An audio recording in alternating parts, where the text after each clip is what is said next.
Hi friends, ഏവർക്കും easy learn P S സിയിലേക്ക് സ്വാഗതം. കേരള പി എസ് സി റീസെൻ്റായിട്ട് നടത്തിയിട്ടുള്ള കറണ്ട് അഫയേഴ്സ് ചോദ്യങ്ങളാണ് ഈ വീഡിയോയിൽ ഡിസ്കസ് ചെയ്യുന്നത്. ഇത് ഓഗസ്റ്റ് മാസത്തിൽ കേരള പി എസ് സി നടത്തിയ എല്ലാ എക്സാമിൻ്റെയും കറണ്ട് അഫയേഴ്സ് ചോദ്യങ്ങളും അവയുടെ ഉത്തരങ്ങളുമാണ് ഈ വീഡിയോയിൽ ഉൾപ്പെടുത്തിയിരിക്കുന്നത്. വരും ദിവസങ്ങളിൽ ഇങ്ങനെ ഓരോ മാസത്തെ കറണ്ട് അഫയേഴ്സ് അപ്ലോഡ് ചെയ്യുന്നതാവും. നിങ്ങൾ ആരെങ്കിലും സബ്സ്ക്രൈബ് ചെയ്യാതെ കാണുന്നവരുണ്ടെങ്കിൽ ഒന്ന് സബ്സ്ക്രൈബ് ചെയ്തേക്കണം. ഉപകാരപ്പെടുമെങ്കിൽ കൂട്ടുകാരിലേക്ക് ഷെയർ ചെയ്യാനും ലൈക്ക് ചെയ്യാനും മറക്കരുത്.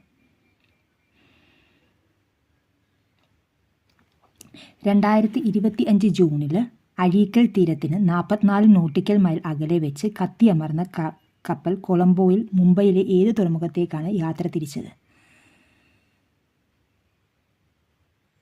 നവശേവ.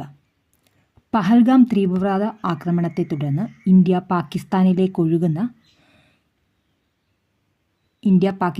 ഒഴുകുന്ന ചിനാബ് നദിയിലെ നീരൊഴുക്ക് തടയാൻ അടച്ച ഡാം ഏതാണ്?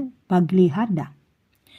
കേരളത്തിലെ സർക്കാർ നടപ്പാക്കുന്ന വേതന തൊഴിൽ പദ്ധതി ഏത്? ജീവനം പദ്ധതി. ഇന്ത്യയിലെ 16ാം ധനകാര്യ കമ്മീഷന്റെ ചെയർമാൻ ഡോക്ടർ അരവിന്ദ് പനഗരിയ.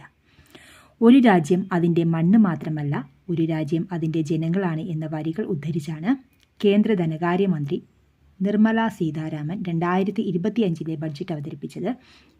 ഈ വരികൾ എഴുതിയത് ഗുരജട അപ്പറാവു. കേരളത്തിലെ പൊതുസ്ഥലങ്ങളിൽ മാലിന്യം വലിച്ചെറിയുന്ന കുറ്റങ്ങൾ റിപ്പോർട്ട് ചെയ്യുന്ന വ്യക്തിക്ക് നൽകുന്ന പാരിതോഷികം താഴെ പറയുന്നവയിൽ ഏതാണ്? ഈടാക്കുന്ന പിഴയുടെ 25% അല്ലെങ്കിൽ പരമാവധി 2500 രൂപ. ദരിദ്രരായ ജനവിഭാഗത്തിന് തുച്ഛമായ വിലയ്ക്ക് ഭക്ഷ്യധാന്യങ്ങൾ നൽകുന്ന കേന്ദ്ര സർക്കാരിൻ്റെ പദ്ധതി ഏത്? അന്ത്യോദയ അന്ന യോജന. രാജ്യത്ത് ആദ്യമായി വയോജനങ്ങളുടെ ക്ഷേമം, സംരക്ഷണം, പുനരധിവാസം എന്നിവ ഉറപ്പാക്കാൻ വയോജന കമ്മീഷൻ ബിൽ നിയമസഭ പാസാക്കി. ഗവർണറുടെ അംഗീകാരത്തിനായി അയച്ച ഇന്ത്യൻ സംസ്ഥാനം ഏതാണ്? കേരളം. ഇറാൻ ഇസ്രായേൽ യുദ്ധത്തെ തുടർന്ന് ഇറാനിൽ നിന്നും ഇന്ത്യക്കാരെ ഇന്ത്യയിലേക്ക് എത്തിക്കാനുള്ള നടപടി അറിയപ്പെടുന്നത് ഏത് പേരിൽ? ഓപ്പറേഷൻ സിന്ധു. ലോകത്തിലെ ഏറ്റവും വേഗത കൂടിയ ഹൈസ്പീഡ് ട്രെയിന് CR-450 അനാച്ഛാദനം ചെയ്ത രാജ്യം ചൈന.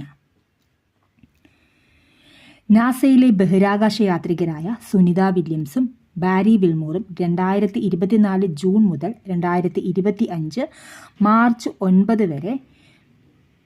മാർച്ച് വരെ 9 മാസക്കാലം അന്താരാഷ്ട്ര ബഹിരാകാശ നിലയത്തിലെ ഗവേഷണത്തിന് ശേഷം ഭൂമിയിലേക്ക് മടങ്ങിയത് ഏത് വാഹനത്തിലായിരുന്നു? Space crew dragon. ഒരു ചരക്ക് കപ്പൽ അപകടത്തിൽപ്പെട്ടാൽ അതിലെ കണ്ടെയ്നറിലെ